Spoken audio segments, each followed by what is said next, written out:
Assalamualaikum warahmatullahi wabarakatuh. Kami dari kelompok ekonomi moneter dengan saya Anissa Fitri Lubis. Saya Alifia Salsabila. Di sini kami akan mempresentasikan PPT kami, yaitu tugas ekonomi moneter. Materi pertama yang akan disampaikan oleh saudari Alifia.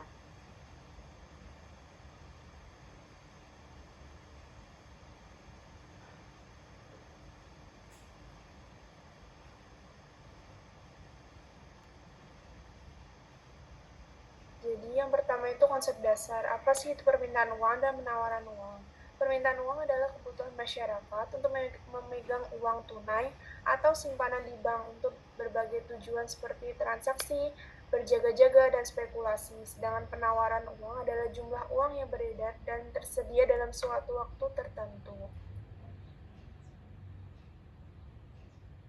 Selanjutnya ada bagaimana hubungan antara jumlah uang beredar dengan tingkat inflasi menurut teori kuantitas uang atau MV sama dengan PY.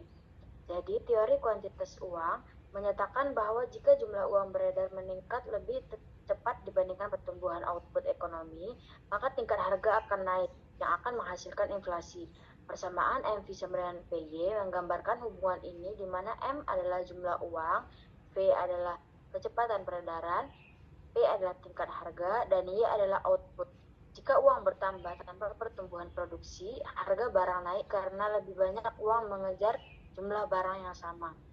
Dan selanjutnya ada bagaimana perubahan suku bunga dan mempengaruhi permintaan dan penawaran uang.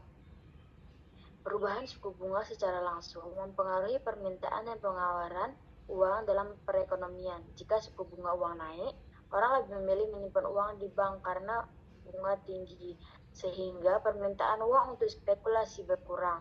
Sebaliknya, saat suku bunga turun, permintaan uang untuk transaksi dan investasi meningkat. Penawaran uang juga dipengaruhi oleh suku bunga yang tinggi yang dapat mendorong tabungan lebih banyak, sementara suku bunga yang rendah meningkatkan jumlah uang beredar melalui kredit.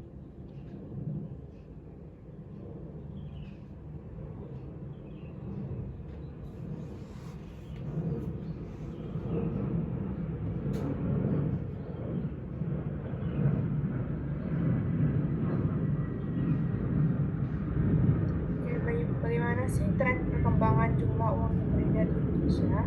Jumlah uang beredar di Indonesia, khususnya dalam kategori M2 yang meliputi uang kartal, uang giral, dan deposit berjangka, telah menunjukkan tren pertumbuhan stabil selama beberapa tahun terakhir. Pada Januari 2025, data menunjukkan bahwa jumlah uang beredar dalam M2 mencapai 9.232,8 triliun dengan pertumbuhan sebesar 5,9%. Secara tahunan, ini lebih tinggi dibandingkan pertumbuhan 4,8% pada bulan sebelumnya, yang menunjukkan peningkatan likuiditas di pasar domestik.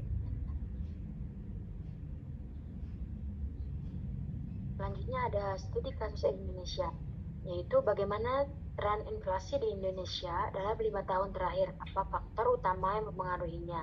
Jadi, tren inflasi di Indonesia dalam 5 tahun terakhir cenderung stabil dan terkendali, dengan tingkat inflasi berada di kisaran target Bank Indonesia, yaitu 2,5% plus minus 1%.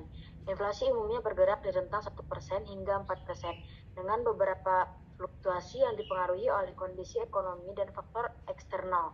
Contohnya, inflasi sempat turun hingga 0,76% pada Januari 2025, yang merupakan tingkat terendah sejak tahun 2000, dan kemudian kembali naik sekitar 1% pada Maret 2025. Faktor utama yang mempengaruhi yaitu stabilitas ekonomi domestik dan pasar modal, kenaikan harga BBM, faktor perdagangan global. Oke, bagaimana sih kebijakan moneter Indonesia dalam mengontrol jumlah uang beredar dan inflasi? Kebijakan moneter Bank Indonesia dalam mengendalikan inflasi dan peredaran uang adalah dengan cara yang pertama, menaikkan suku bunga biar orang dan bisnis gak terlalu banyak minjam uang.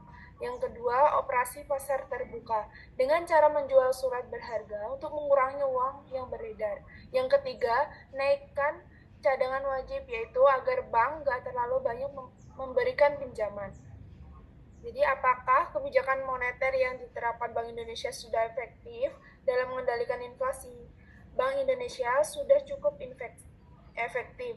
Contohnya, saat inflasi naik menjadi 5,95% pada September 2022, BI menaikkan suku bunga dan melakukan pengetatan likuiditas. Hasilnya, inflasi berhasil turun jadi 2,61% di akhir 2023. Maka dari itu, Bank Indonesia mampu menstabilkan harga dan pengendalian inflasi secara bertahap.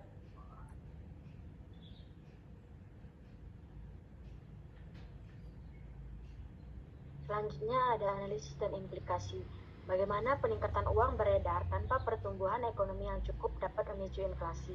Jadi, peningkatan uang beredar tanpa pertumbuhan ekonomi yang seimbang dapat menyebabkan permintaan naik sementara pasokan tetap, sehingga harga-harga dapat melonjak dan terjadilah inflasi. Contoh, data Bank Indonesia tahun 2022 menunjukkan uang beredar tumbuh 8,3%, sementara ekonomi hanya tumbuh 5,3%, yang dapat memicu inflasi hingga 5,51%.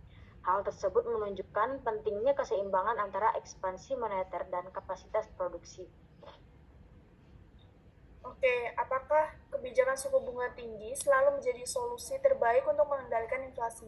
Apa sih dampaknya bagi investasi dan lapangan pekerjaan?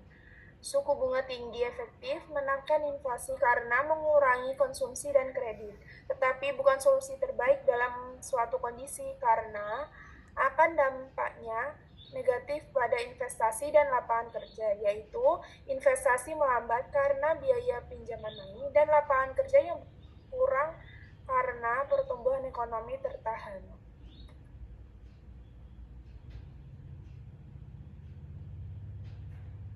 Oke, selanjutnya bagaimana kebijakan moneter dapat disinergikan dengan kebijakan fiskal untuk mencapai stabilitas ekonomi di Indonesia. Jadi, kebijakan moneter Bank Indonesia dan fiskal oleh pemerintah bisa disinergikan untuk jaga stabilitas ekonomi. Contoh, dari sinerginya adalah Bank Indonesia mengendalikan inflasi lewat suku bunga. Pemerintah dapat mendorong pertumbuhan lewat belanja negara yang bertujuan menyeimbangkan pertumbuhan ekonomi, menstabilkan harga, dan juga daya beli masyarakat.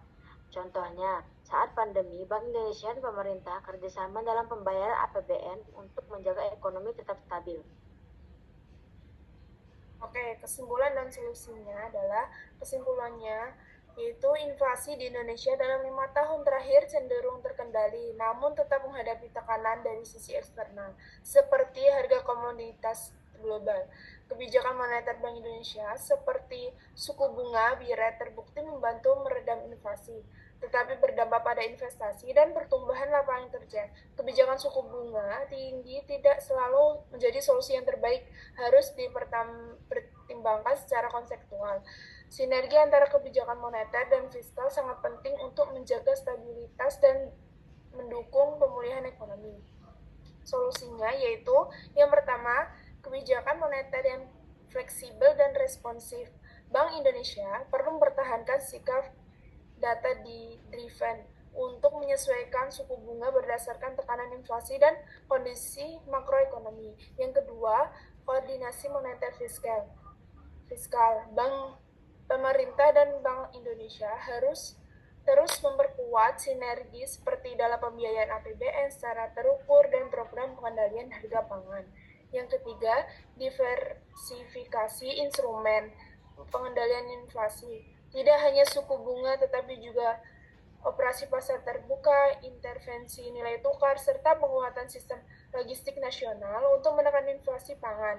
Yang keempat, yaitu dorongan investasi produktif.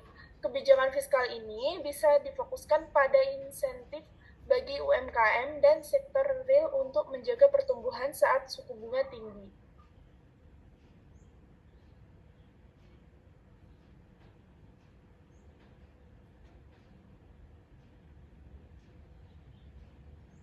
Mungkin cukup sekian dari presentasi kami kali ini. Atas salah dan kurangnya mohon maaf. Billahi taufiq wal hidayah. Wassalamualaikum warahmatullahi wabarakatuh.